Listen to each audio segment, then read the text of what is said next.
T'as déjà eu cette sensation, te réveiller dans une forêt, t'approcher d'un feu de camp et entendre « Fais vite, tu vas mourir dans 22 minutes », c'est pas un cauchemar, c'est Outer Wilds, un jeu qui t'enferme dans une boucle temporelle cosmique, te balance dans l'espace, sans objectif et te dit « Débrouille-toi ». Et contre toute attente, c'est peut-être le meilleur jeu de tous les temps. Vous avez sans doute vu la vidéo de The Great Review, 22 minutes pour comprendre l'univers. Si vous ne l'avez pas vu, regardez ma vidéo, puis allez voir la scène directement. Je pense qu'à moins que vous viviez vraiment dans une grotte, vous connaissiez Outer Wilds, mais on va quand même parler un petit peu de ce jeu magnifique avec juste les quelques notes de musique, le ta-na-na-na-na-na, qui vraiment va vous rester dans la tête, donc allez voir la magnifique vidéo de The Great Review. Partie 1, c'est un jeu qui t'explique rien, et c'est ça qui est génial. En fait, il n'y a pas de quête principale, il n'y a pas de tuto, il n'y a pas de carte objective.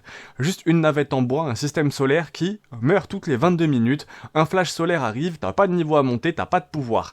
Ta seule progression, c'est ce que tu comprends pendant ces 22 minutes.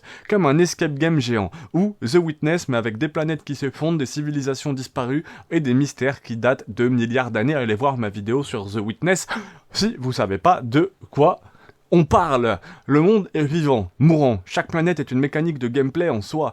Planète sableuse qui se vide comme un sablier et te révèle un ancien temple. Mais seulement après 15 minutes. Donc tu peux faire que 7 minutes dedans et faut attendre les 15 premières minutes pour pouvoir découvrir ce qu'il y a dans la planète sableuse. La comète où tu peux y atterrir mais qui fond au fur et à mesure qu'elle se rapproche du soleil.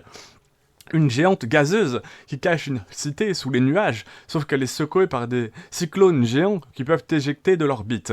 Tout est fait à la main, aucun hasard, tout est là, tu peux tout résoudre dès le début. Mais tu ne le peux pas, car tu ne le sais pas. Et c'est là qu'Outer Wilds est un génie.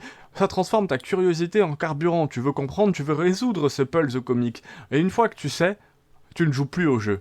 Tu le domines, littéralement. C'est pas un jeu, c'est une révélation. Le jeu ne te tient jamais par la main, mais ne te ment pas non plus. Tout ce que tu vois, tu peux y aller. Chaque détail est là pour une raison. Et le lore, c'est pas juste un peuple ancien qui a disparu façon Halo. Non. C'est une stratégie scientifique, une quête existentielle. Un jeu qui te parle de mort, de renaissance, de solitude, d'émerveillement. Et sans spoiler, la fin est l'une des plus puissantes de toute l'histoire du jeu de vidéo. Oui, bien mieux que Red Dead 2, oui, sans doute mieux que The Last of Us, sans doute peut-être mieux qu'Undertale aussi. En tout cas, c'est très différent. Le gameplay est tellement simple, mais en fait il est tellement mortel. Tu pilotes ton vaisseau à la main, tu gères gravité, atterrissage, vitesse orbitale, info mouvement. Tu t'écrases, t'oublies ta combinaison, tu meurs dans le vide, t'oublies d'ancrer ton vaisseau, il part sans toi. C'est Kerbal Space Program simplifié, mais avec les émotions d'Interstellar. Et t'as jamais été aussi heureux de mourir 347 fois. Et c'est une œuvre d'auteur. C'est pas un AAA. Développé par Morbius Digital, une équipe minuscule. De toute façon, vous êtes là pour que je vous présente les meilleurs jeux AA, on va dire.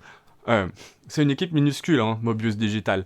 Publié par Annapurna Interactive, les rois des perles vidéoludiques. Pas de microtransactions, pas de niveau boosté. Juste du génie, du cœur, une vision et une musique. Je vous en ai parlé un peu au début.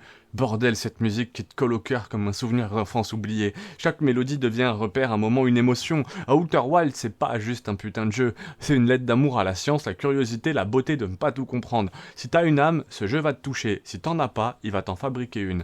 Est-ce que tu l'as terminé ce jeu? Est-ce que tu t'es perdu sur une planète ou est-ce que tu y as jamais joué? Fais-toi un cadeau et joue-y. Et abonne-toi à ma chaîne, parce que des chefs-d'œuvre comme celui-là que t'as raté, il y en a des dizaines.